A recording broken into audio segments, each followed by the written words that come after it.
All right, so this is how to use the Puljak. It has this lever here, and you can either push the arm in to gain more pressure and release it, or you can tap it with your pliers. Usually I'll just tap that, and it'll kind of break the tension. And then to use this tool, it's a smooth on smooth cam.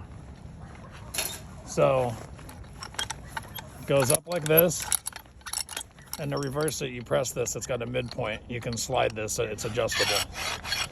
So what you want to do is find where your next band is.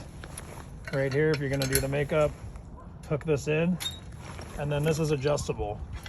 So take up all your slack, and you'll see the space right here. We're going for this band. Pulls it in nice and tight. When you release it, go like that. When you get it really, really snug, this is where the channel locks will come in. So just set yourself over like this. Let me grab a nut and bolt and see if I can do this by myself. So this is the standard 1.25" bolt, 5/16 charge bolt. Find a nice spot where you can get your bolt past this truss rod like this.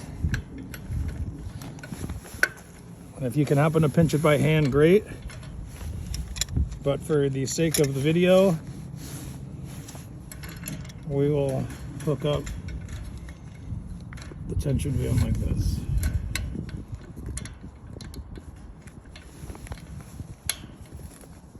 Takes a little bit of fiddling around, but you'll eventually get it.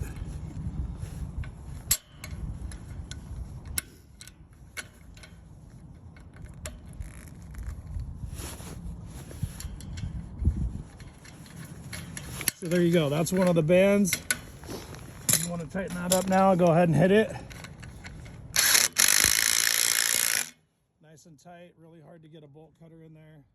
We'll tack weld these nuts and bolts. Sure, you can cut the chain link, but this is actually a really tight way to do that. If you can't release that with your thumb, like I said, go ahead and tap that and release it, and just continue on. That's how to attach a fence panel like the professionals do it.